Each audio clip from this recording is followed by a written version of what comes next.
Hola, hola, muy buenas noches.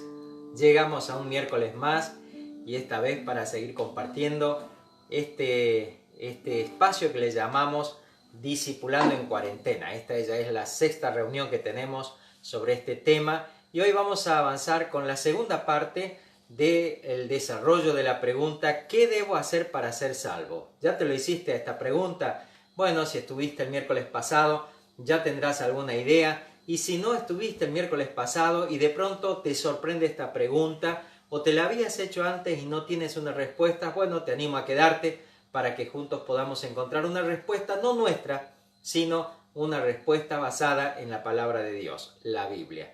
Así que antes de comenzar el desarrollo de este tema, vamos a orar, vamos a pedirle a Dios, que está sobre todas las cosas y está allí también donde vos estás, que nos ayude y nos asista en este momento. Oramos al Señor.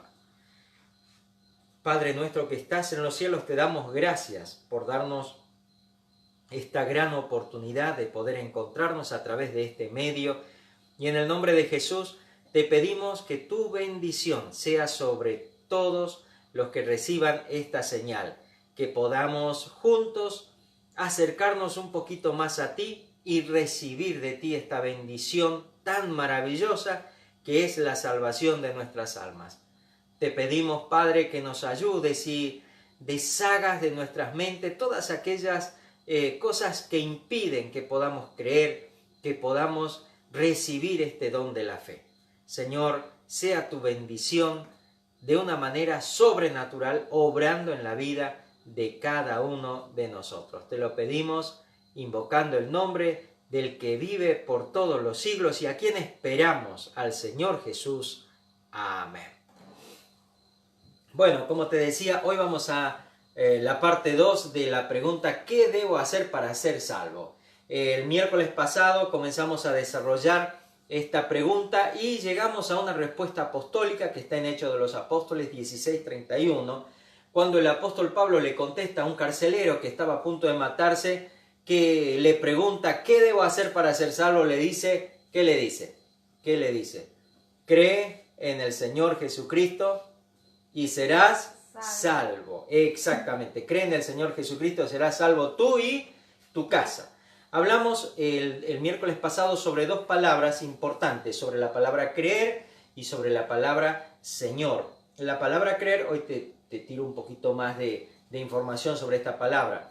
La palabra creer viene de la palabra griega pisteuo o pisteuo, que significa creer, que significa ser persuadido y por ello fiarse de alguien, confiar. Y en ese sentido, esta palabra significa apoyarse en. Por eso cuando hablábamos de creer, decíamos que no es simplemente la palabra que nosotros usamos para decir que creemos en tal o cual cosa y que no nos afecta la vida. Cuando hablamos, cuando el apóstol le dice cree en el Señor Jesucristo, le estaba diciendo que se apoye en Jesús. Y si vos querés apoyarte en algo, tenés que dejar de apoyarte en lo que estabas apoyado antes. ¿Me estás comprendiendo? Por eso es que hablamos de que creer es algo que involucra dejar de creer todo lo que creía antes, para poder creer en Jesús. Esta palabra también significa tener fe. Dicho esto, y avanzando un poquito, también hablamos de la palabra Señor. ¿Te acordás que hablamos de la palabra Kurios, que es la palabra que usaban para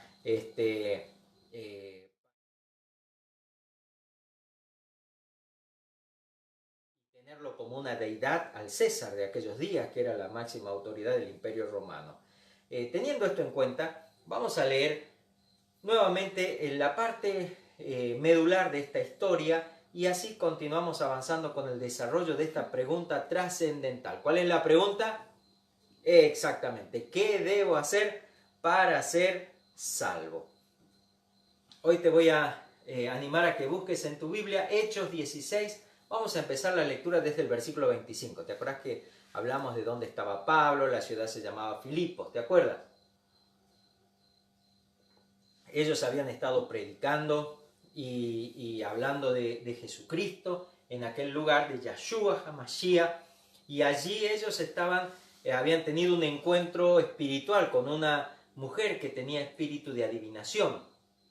le habían sacado el espíritu. ¿Te acuerdas de esta historia? Bueno, ahora arrancamos de lo que pasó aquella noche. Dice, cuando ellos estaban presos. Dice, a eso de la medianoche, Pablo y Silas se pusieron a orar y a cantar himnos a Dios, y los otros presos los escuchaban. O sea que no es que cantaban despacito, sino que cantaban fuerte, oraban fuerte y cantaban fuerte. Algo interesante de notar, ¿no?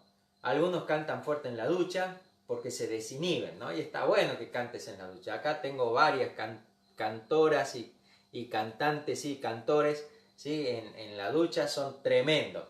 Pero por ahí salen de la ducha y ya dejan de cantar. Pero es importante ser personas que podemos cantar en todo tiempo, porque la canción es algo que nos identifica y expresa cosas que hay en el corazón. Cuando uno escucha a un hijo que está cantando canciones románticas, ¿qué piensa?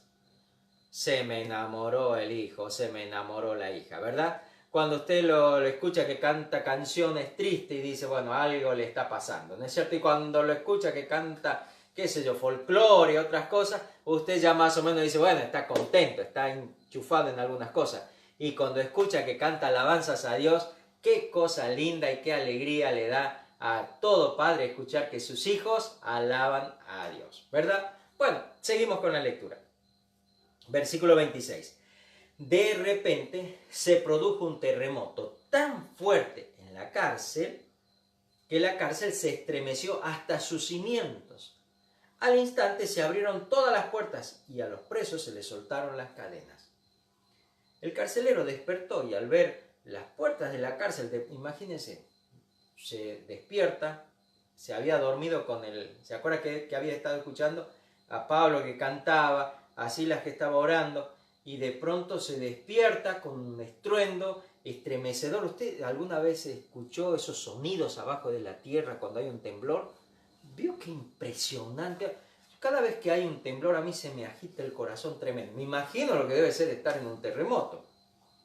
El carcelero despertó y al ver las puertas de la cárcel de par en par, sacó la espada y estuvo a punto de matarse porque pensaba que los presos se habían escapado.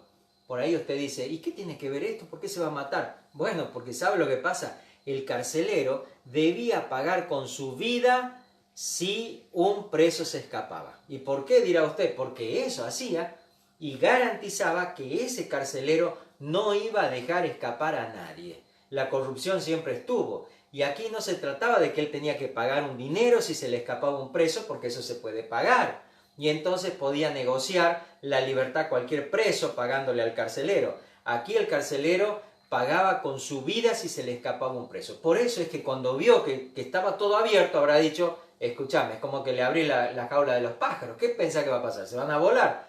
Bueno, imagínate, aquí estaban los presos, las puertas abiertas, y este hombre pensó, se me han escapado todos. Lo que me va a pasar es que me van a ejecutar, y antes que me ejecuten, me mato yo. Eso pasó por su cabeza. Pero Pablo le gritó, note que dice que le gritó. ¿Y qué le gritó? Note que está en signos de admiración. No te hagas ningún daño, todos estamos aquí. ¿Cómo le gritó? Ahí está, no te hagas ningún daño, todos estamos aquí. El carcelero pidió luz, entró precipitadamente. ¿Cómo es entrar precipitadamente? Que uno no pide ni permiso, uno se mete como sea, ¿sí? Bueno, entró precipitadamente. ¿Se acuerda dónde estaba Pablo y Silas? En el calabozo de máxima seguridad. Era el que estaba más profundo y más adentro de aquella cárcel. Y se metió hasta allí y se tiró, se echó temblando a los pies de Pablo y de Silas. ¿Se acuerdan que ellos estaban con cepo? Probablemente ya se le habían salido los cepos. No sabemos esa parte de la historia, pero allí se tiró temblando a los pies de Pablo y de Silas. Fíjese usted, momentos antes este hombre había puesto esos pies sobre el cepo y ahora se tira esos pies pidiendo una salida. Luego los sacó, evidentemente le sacó las cadenas y les preguntó, señores, ¿qué tengo que hacer para ser salvo? Y todos ustedes, como yo, ya sabemos cuál es la respuesta. Versículo 31, ¿cómo dice Yael? Cree en el Señor Jesús. Así tú y tu familia seréis salvos. Así fue la respuesta. En la Reina Valera, la Biblia que generalmente usamos, mayormente usamos, les dice, cree en el Señor Jesucristo y serás salvo tú y tu casa. Luego les expusieron la palabra de Dios a él y a todos los demás que estaban en su casa. Es decir, le dijeron y entonces este hombre lo llevó a su casa y le hablaron de Dios, el mensaje de Jesucristo. Como Dios envió a su Hijo Jesús, vino a esta tierra, los hombres le mataron y le humillaron, pero todo lo que hicieron era mandato de Dios, era propósito de Dios, porque mientras que los hombres pensaban que estaban quitándole la vida a aquel que venía a reinar, lo que Dios estaba haciendo era juzgar en Jesús el pecado de todos nosotros, un inocente muriendo por nosotros culpables, y así otorgándonos una gran salvación, una única salvación sobre el pecado. Luego dice, versículo 32, se lo leo de nuevo, versículo 32. Luego les expusieron la palabra de Dios a él y a todos los demás que estaban en su casa. Bueno, acá deben haber habido la esposa, debe haber estado los hijos, no sabemos de qué edades eran, si eran adolescentes, si habían bebés. Eran muy prolíferos en aquel tiempo, así que seguramente que habían de todas las edades. Estaban los que servían allí en la casa de este carcelero, que acostumbraba a esa gente a vivir dentro de la casa, los esclavos. Y a esas horas de la noche, el carcelero se los llevó y les lavó las heridas. Y enseguida fueron bautizados él y toda su familia. Mire, no le dieron ninguna capacitación sobre el bautismo, porque el mensaje que se predicaba del Evangelio involucraba el bautismo. Le decían, ¿crees en el Señor Jesús? Bueno, demostralo a través del bautismo. Entregate a Jesucristo de todo tu corazón. ¿Me está comprendiendo? Ese es el mensaje que se dejó de predicar. Entonces muchas personas le hablan de Cristo a la gente y no le dice que se bautice. ¿Por qué? Porque dicen, no, porque se va a avergonzar, porque quizás deja de venir a la iglesia. Pero mire, ¿qué importa si deja de venir a la iglesia? Y permítame explicarle lo que estoy diciendo. No es que a mí no me importe la salvación de una persona, pero no me importa estar detrás de una persona que haya que rogarle para que acepte al Salvador del mundo, el Señor Jesús. ¿Me está entendiendo? Entonces, nosotros hemos cambiado el enfoque de la predicación del Evangelio. Nos hemos puesto en función del hombre en lugar de ponernos en función del Salvador, que es el Señor, por sobre todas las cosas. Entonces hemos tratado de adecuar el mensaje para que el hombre se sienta bien, cuando este mensaje es un mensaje para que el hombre se salve y no solo encuentre bendición temporal en lo que le queda de su vida, sino bendición eterna de salvación en los cielos. ¿Está comprendiendo? El carcelero, versículo 34, los llevó a su casa, le sirvió comida. No solo eso, mire, le sirvió comida y se alegró mucho junto con toda su familia. Note lo que dice, por haber creído en... A ver, ¿en qué dice? En Dios. ¿Y cómo era, cómo era la respuesta a qué debo hacer para ser salvo? Cree en el Señor Jesús. Y ahora él estaba contento porque había creído ¿en quién? En Dios. Porque Jesús y Dios es lo mismo. Jesús es Dios que se hizo hombre y luego tomó nuevamente esa gloria que había dejado para tomar la forma de hombre y salvarnos a todos los seres humanos. Por eso es que dice que se alegró de haber creído en Dios, en el Creador, porque es el Creador que se hace un ser humano para venir y vivir como ser humano sin pecado y así representándonos a todos, ir al juicio de la cruz y morir por todos nosotros. Esa cruz era mi lugar y era tu lugar, porque allí debíamos pagar por causa de nuestros pecados. Pero Jesús llevó sobre él nuestros pecados y murió en esa cruz. Por eso el Señor Jesucristo, Yahshua, es el Salvador de nuestros pecados. Sería bueno notar algo que por ahí no se nota en la historia de este carcelero. Yo quisiera que ustedes vean las secuencias que ocurrieron previo a la pregunta que hace este hombre. ¿Qué debo hacer para ser salvo? ¿Sí? Fíjese, y préstame atención. ¿Sabe por qué? Porque aquí usted va a poder encontrar algo que por ahí no se está predicando en estos días. Se dejó de predicar. Muchas veces nos hemos quedado con esto y le hemos dicho a la gente, tenés que creer en Jesús y ya está. ¿Crees en Jesús? Sí creo. Listo, ya sos salvo. Y eso es mentirle a la gente, porque ni siquiera le explicamos qué significa creer, ni qué implicaciones lleva en la vida de uno, ni siquiera qué se espera, que va a ser el tema del próximo miércoles, si Dios no nos sorprende antes. Vamos a estar hablando de cuáles son las evidencias de que creo en Jesús. ¿Sí? ¿Le parece interesante? Bueno, ya lo vamos a ver el miércoles que viene. Pero siguiendo acá, las secuencias de lo que ocurrió previo a que este hombre hiciera esta pregunta tan trascendental. ¿Qué debo hacer para ser salvo? Note lo que pasó. Primero, se quería matar. ¿Se acuerda que lo leímos? Estaba a punto de suicidarse con una espada. No sé, se le iba a clavar, no sé qué iba a hacer. Pues pensaba que había sucedido algo que sí o sí, como le expliqué, lo llevaría a la muerte. Porque un carcelero garantizaba con su vida que un preso no se iba a escapar. Pablo le hace notar a los gritos, porque así dice el relato, que le tuvo que gritar para decirle, no te hagas ningún daño, todos estamos aquí. No se había escapado nadie. ¿Sí? Entonces, a ver, rebobinemos. Este hombre está en la cárcel,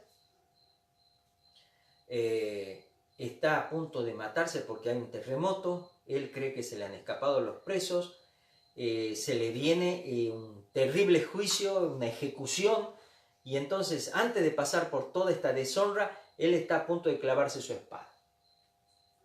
¿Tiene la historia? Bueno, fíjese lo que pasó. Se soluciona el problema. Todos estamos aquí, le dice Pablo, no te hagas daño, todos estamos aquí. ¿Sí? ¿Tenía problema? Ya no tenía el problema que tenía. Dios en su misericordia le había solucionado el problema sobrenaturalmente. Imagínense que los presos no se escapen. Es un milagro. Ninguno se había escapado. El problema que él pensaba que tenía ya no estaba. La bendición había llegado. Dios había hecho que ningún convicto se fugara, que no hubiera necesidad de que él fuera ejecutado.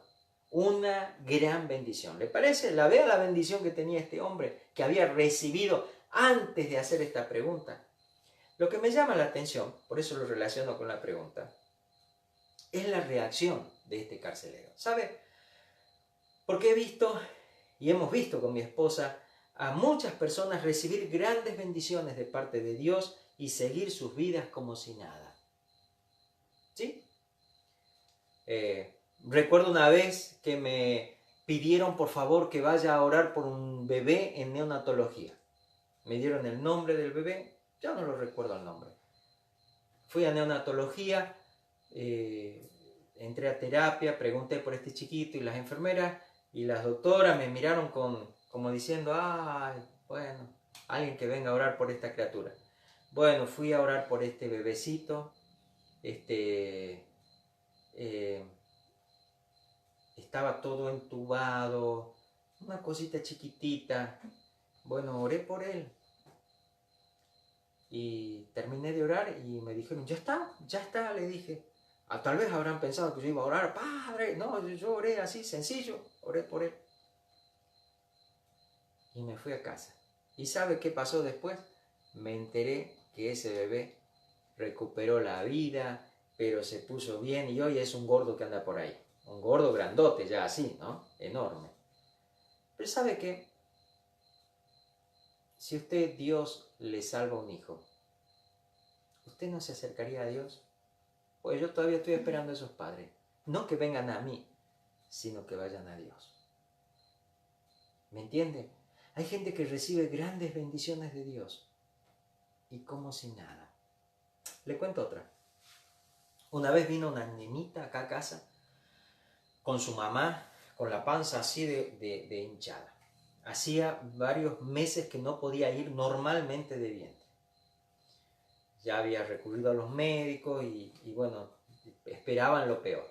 Entonces cuando estuve orando por ellos, y me conmovió tanto ver la necesidad. ¿Han visto las mamás cómo son, que se mueven y que van y que... Bueno, yo recibí de Dios que esa nena estaba sana. Entonces yo le dije, ¿sabe, mamá? Ya su hija ha recibido la sanidad de Dios, así que vaya corriendo a la casa, que no sé si va a llegar, que su nena va a ir al baño. Entonces se fueron a la casa. Bueno, me entero que así fue. Antes de llegar a la casa ya iban corriendo porque la nena fue al baño y de ahí comenzó a ir normalmente al baño. ¿Sabe?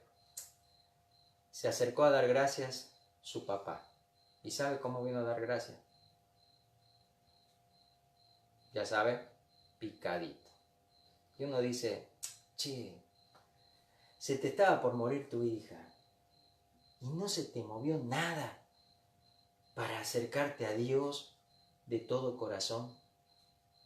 ¿No te tembló algo adentro de que Dios, siendo Dios, a nosotros tan insignificantes, a mí me dio temor la bendición que Dios le dio a esta niña? Hay gente que recibe bendiciones y como si nada. Otra vez me habla después de la reunión una persona. Me dice, pastor, yo necesito que usted me diga. Me plantea su situación. Me están por meter preso. Necesito una suma de dinero bastante alta porque tengo que pagarle al abogado. Si yo no tengo eso, el abogado me dijo que se hace a un lado y yo voy preso. Y era un cargo bastante alto del que estaba acusado. ¿Cuál es la pregunta? Yo digo, me va a pedir plata. Yo, está, pobre hombre. Bueno, no le voy a pedir plata. Le voy a hacer una pregunta. Está bien, porque ellos recién empezaban a acercarse a Dios. Está bien que yo busque el dinero en un usurero, porque yo soy amigo de un usurero, y entonces esa persona me va a prestar el dinero. Yo voy a poner en garantía tal y tal cosa. Y entonces yo sé, y todos los que leemos la Biblia sabemos, que la usura no está de acuerdo con Dios, ¿sí? O Dios, mejor dicho, no está de acuerdo con la usura. Entonces digo, si le digo a este hombre que no, lo van a meter preso mañana. Y si le digo que sí, Dios me está viendo que estoy desobedeciendo su palabra. Entonces le digo, te voy a decir lo que Dios dice. Y es que no. Y yo traté de endulzarle un poco la palabra porque no le suene tan fuerte. Pero él me dijo, no, está bien. Yo quería saber eso. Está bien. Y se fue. Bueno, vamos a orar. Le digo, oramos a Dios. Y se fue a su casa. ¿Sabe qué pasó? Cuando llegó a su casa, un familiar de él le dio parte del dinero y otra parte. El asunto que él tuvo esa misma noche, el compromiso del dinero para el otro día y así zafarse de esa condena que iba a recibir. ¿Sabes qué pasó? Como si nada. Siguió su vida haciendo lo que bien se le antojaba. Y obviamente no está siguiendo a Dios hoy. Hay mucha gente que recibe grandes bendiciones de Dios y como si nada. Mujeres que recuperaron a sus maridos, a sus esposos, esposos que recuperaron a sus esposas, hijos que recuperaron a sus padres, que ya estaban perdidos. Sin embargo, como si nada. Gente que fue libre de deudas, que ya no tenían cómo salir de las deudas y Dios los sacó con su poder. Gente que fue libre de la cárcel y de cuántas cosas. Cuando Dios nos bendice, no es simplemente porque nos ama, ni porque como por ahí dicen, no sé qué habrá visto en mí que me ha dado. No ha visto nada. Ha visto un pobre pecador, infeliz, que necesitaba ayuda y te la dio. ¿Está comprendiendo? Porque hay algunos que Dios lo bendice y dicen, debe ser que algo ha visto que yo no me doy cuenta, que yo soy... No sos nada. Y eso es lo más grande, y eso es lo más grave. Que si ese Dios que me creó y que sabe que soy nada, que soy una basura, me ayuda, ahora yo estoy en deuda, nada menos que con el Creador, aquel a quien voy a tener que enfrentar en un juicio. ¿Está entendiendo? La bendición más grande, escuche bien, la bendición más grande no es la que dura unos años aquí en la tierra. Porque si usted se sana, ¿cuánto le va a durar la sanidad? ¿O usted cree que si Dios lo sana de un ojo, no se le puede enfermar el riñón? Y si Dios le sana el riñón, se puede enfermar de la uña. Las enfermedades van y vienen. Y Dios en su misericordia nos sana. Pero eso no significa que que una bendición que recibo es para siempre. Las bendiciones que recibimos de Dios acá son temporales y duran nuestras vidas. Los hijos nos duran lo que duran los hijos y los disfrutamos mientras nos dura la vida. Entonces, la bendición más grande no es la que dura unos años sobre la tierra, sino es la bendición que te abre las puertas a los cielos. Es la salvación que se manifiesta después de la muerte. Es la que trata con lo eterno y no con lo temporal. Había algo que tenía este carcelero que no tenían las personas que yo les enumeré recién. Este carcelero se había dado cuenta que en realidad él estaba preso. ¿Y sabes de qué estaba preso este carcelero? Del pecado. Que si él se hubiera matado, se dio cuenta que si él se hubiera matado hubiera tenido que enfrentar a Dios mismo, que necesitaba ser salvo del pecado, ser salvo del juicio de Dios. Necesitaba conocer qué es lo que hacía que estas personas que había recibido para que sean metidos presos, en lugar de estar insultando, en lugar de estar maldiciendo, estuviesen cantando. Había una experiencia previa a la pregunta que hace este hombre. Y esta experiencia previa fue que recibieron el mejor de los mensajes. Este hombre recibió el mejor de los mensajes en su vida. Un mensaje no dicho con palabras, sino con hechos. Por eso quiero tomarme no lo tenía planeado, pero quiero tomarme un momentito para hablarte a vos que sos un hijo de Dios, que sos cristiano y que estás pasando por adversidad. Que tal vez te encontrás en una cárcel. ¿No será que Dios te puso en esa cárcel para salvar a algún carcelero?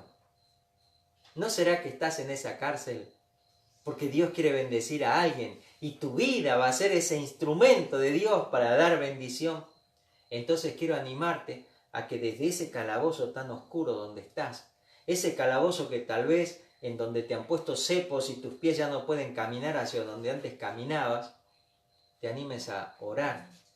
No una oración, Señor, sácame de la cárcel, sino una oración, Señor, gracias, porque aquí en esta cárcel mugrosa, fea, oscura y húmeda, estás vos. Y si estás vos, entonces hay esperanza en mi vida. Por algo estoy en esta cárcel. Y cuando aprendas a orar así, yo te puedo asegurar que vas a empezar a cantar canciones a Dios y a alabarle de corazón. ¿Sí? Entonces, si sos un hijo de Dios y estás pasando por situaciones difíciles, vamos, te animo a que no mires con estos ojos, que mires con los ojos de la fe, que mires las historias de la palabra de Dios. Es necesario que a través de muchas tribulaciones, escucha bien, de muchas tribulaciones entremos al reino de Dios. Que Dios reine, no solo cuando nos va bien, sino aún cuando nos vaya mal a los ojos de los demás, porque a un hijo de Dios siempre le va bien. Amén. Ahí está. Mira, te escuché el amén y todo. Te leo lo que pasó con Pablo antes, con Pablo y Silas, para que tengas una idea de qué pasaba en la cabeza de este carcelero. Escucha, versículo 19, no lo leímos recién, lo leímos el miércoles pasado. Cuando los amos de la joven, 16-19 de Hechos, se dieron cuenta que se les había esfumado la esperanza de ganar dinero, echaron mano a Pablo y a Silas y los arrastraron a la plaza ante las autoridades. Evidentemente, esta gente tenía cierto poder para hacer lo que hicieron, ¿sí? Entonces, los arrastraron a Pablo y a Silas y ante las autoridades. Los presentaron ante los magistrados y dijeron: estos hombres son judíos y están alborotando nuestra ciudad, enseñando costumbres que a los romanos se nos prohíbe admitir o practicar. Entonces la multitud se amotinó contra Pablo y Silas y los magistrados mandaron que se les arrancaran la ropa y los azotaran. Después de darle muchos golpes, los echaron en la cárcel y ordenaron al carcelero que los custodiara con la mayor seguridad. Noten ustedes las secuencias previas a la noche de salvación del carcelero. Le traen 2 presos, para que los guarde con máxima seguridad, que no les dé ningún tipo de misericordia, que estos presos estaban acusados de alborotar su ciudad, de enseñar costumbres prohibidas para los romanos. No olvide que Filipos era una colonia romana. Hablamos el miércoles pasado de lo que significaba una colonia romana. Era como tener una Roma chiquitita en ese lugar. Entonces, imagínense que Pablo estaba hablando de un curios nuevo que se llamaba Jesucristo. Ellos estaban acostumbrados y familiarizados con esta palabra solamente aplicable al César. Esto posteriormente serían las acusaciones que llevarían a la muerte a muchos cristianos. Ya estaban condenados, habían sido azotados, no se nos dice cuántos azotes, probablemente 40 menos 1, 39, pero le digo que un solo azote de los que daban los romanos era suficiente para arrancar buena parte de la piel de la espalda. Probablemente no llegaron caminando, sino con serios signos de golpiza. Fueron azotados. Llegaron así los recibió el carcelero y le encomiendan que lo ponga en el calabozo de mayor seguridad. Le pone cepos y algunos piensan que también tenían las manos encadenadas. Hasta ahí un día normal para el carcelero. Sin embargo, algo sorpresivo ocurre a la medianoche. Se escucha, no se nos dice si alguien le contó o si él lo escuchó, pero se escucha que están orando los presos. Él habría estado familiarizado con que los presos maldecían, insultaban, se quejaban, gritaban, pero allí había un rumor diferente, un sonido diferente, y era la oración de Pablo y de Silas. Que tu boca, cuando estás pasando una prueba, no sea como la boca de los demás, sino que tu boca sea como la de un hijo de Dios, que en medio de la situación difícil ora y busca a Dios. En medio de la situación difícil dice, yo voy a alabarlo a Dios, porque Dios me va a sacar de esta, Dios va a ser misericordioso conmigo. No sabemos si él se percató de esto o si otros presos le contaron, pero Pablo y Silas estaban orando al Dios en el que ellos creían y que no era ningún Dios conocido para él hasta ese momento. Él era un romano, un ciudadano romano, nunca había escuchado de Jesucristo. Tal vez le habían llegado la historia de que hacía unos años atrás habían crucificado a un tal Jesús, que aquel día cuando murió este Jesús se había venido tinieblas sobre la tierra. Tal vez estaba familiarizado con esta historia, no lo sabemos. Luego, no solo que oraban, sino que después cantaban esto. Pero te imaginas para este carcelero, acostumbrado a escuchar maldiciones, a escuchar quejas, a escuchar amenazas, estos presos estaban alabando a Dios. Qué cosa tan contradictoria cantarle a un Dios que no los había podido, a juzgar de la mente del carcelero, cantarle a un Dios que no los había podido librar de la justicia romana, ni de los azotes, ni de la cárcel. Tal vez esto lo estremeció al carcelero, no lo sabemos. Pero seguidamente de esto sucedió un terremoto. Ya no era tanta casualidad de que justo esta gente esté cantando, orando a su Dios, y venga un terremoto y se abran las puertas de la cárcel y las cadenas se le caigan a los presos. Habrá pensado tal vez que esta era la respuesta de este Dios que él no había respetado y que había puesto a 2 de sus seguidores, a Pablo y a Silas, presos, y que ahora venía por él. Tal vez habrá pensado así. No sabemos qué pasó en el interior de este carcelero. Pero sí podemos asegurar que el ver que ese Dios que él no había tenido ningún tipo de temor lo librara de la muerte, lo llevó a buscar la bendición más grande que solo un Dios así podía dar. Salvarlo del pecado que manchaba su alma y que lo hacía indigno de tener a personas tan santas presas en su calabozo. Lo que le pasó a ese carcelero no era algo que él mismo hizo. No se trataban de decisiones que tomó por simple razonamiento. Lo que le pasó a ese carcelero fue la obra salvadora de Dios. Porque el que salva es Dios. No es que el hombre se salva. El hombre no se salva si Dios no lo salva. Y para que haya salvación en un muerto, en los delitos y pecados, es necesario que Dios, de alguna manera, te llame la atención. Todo lo que lo llevó a este carcelero a preguntar ¿qué debo hacer para ser salvo? Todo esto era algo que vino desde afuera de él. Todo esto es la obra salvadora de Dios, un beneficio de Dios. del Creador del universo, una ayuda de quien tiene el poder de secar tu vida en un instante o prolongarla por 100 años más, no es algo que deberíamos tomar tan livianamente. Cada bendición de Dios nos acerca, escuche bien, cada bendición de Dios nos acerca a la realidad de su gran poder. Pensá, si Dios te ha sanado de un cáncer, cuán grande es su poder.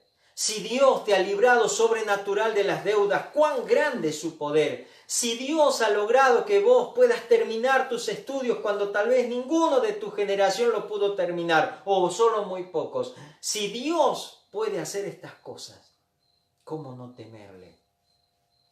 Pero el orgullo del corazón humano piensa esto: ¿qué habrá visto Dios en mí que me hizo esto? No. Dios hace las cosas por misericordia.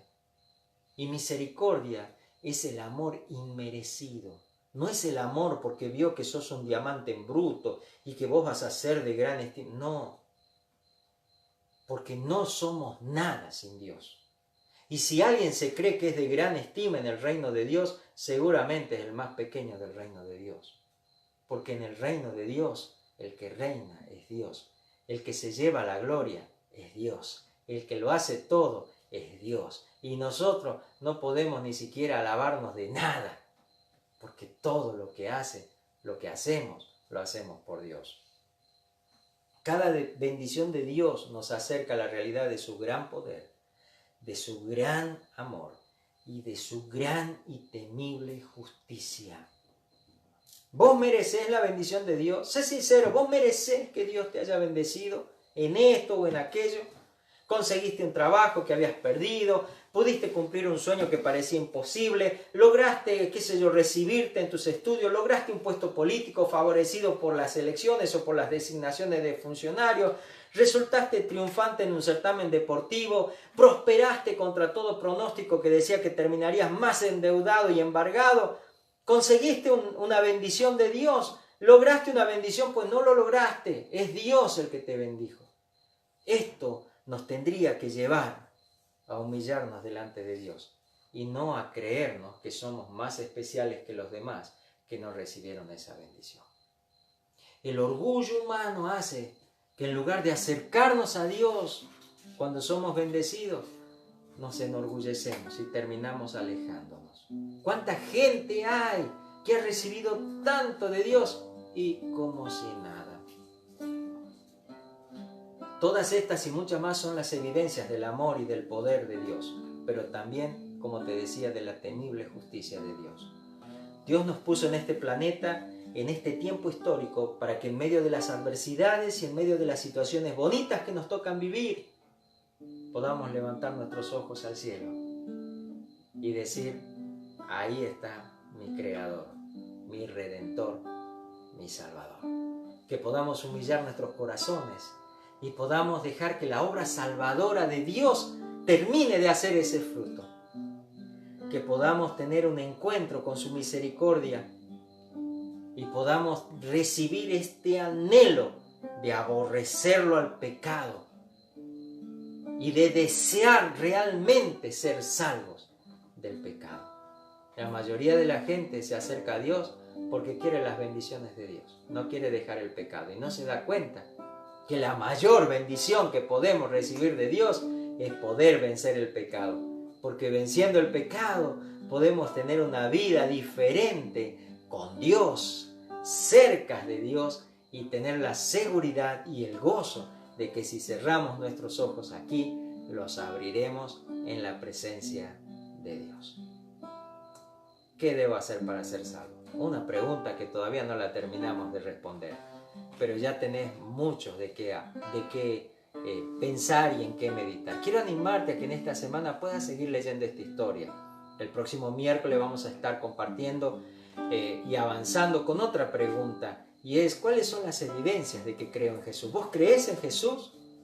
¿Sos salvo? Bueno, ¿cuáles son las evidencias de que sos salvo? ¿Hay evidencias? ¿Se puede ver eso? Bueno, te animo a que el próximo miércoles estés con nosotros para que podamos juntos seguir compartiendo esta palabra, ¿sí? Terminando este tiempo, vamos a Dale gracias a Dios, porque estoy seguro que Dios nos habló a todos nosotros. Amén. Señor, muchas gracias por habernos dado este tiempo precioso de compartir tu palabra. Te doy gracias por todos aquellos que han escuchado este mensaje del Evangelio. Cristo vino a este mundo para salvar a los pecadores. Y confiamos en Él y te pido, Señor, que tu obra salvadora sea sobre la vida de todos los que están escuchando esta palabra y puedan, como este carcelero, postrarse delante de ti y recibir tu salvación. En el nombre de Jesús, nos ponemos en tus manos. Te pedimos que sigas guiándonos y sigas librándonos de todo mal. Tú has prometido que todas las cosas son para bien de los que te aman, los que conforme a tu propósito son llamados. Y yo te pido que esa promesa, Señor, se manifieste sobre la casa de cada uno de tus hijos. Que podamos estar en la tranquilidad y en la confianza. Que más allá de las cosas que están pasando, más allá de los planes que el hombre en su ambición y en su egoísmo tengan contra los demás hombres, está tu voluntad. Y un día los grandes y poderosos de la tierra tendrán que doblar sus rodillas y confesar que Jesucristo es el Señor. Ayúdanos a tener paz y a mantener esta paz en nuestros corazones y en nuestras casas. Que tu bendición se extienda sobre cada hogar. Te lo pedimos en el nombre de Jesús. Amén. Bueno, y así estamos dando por terminado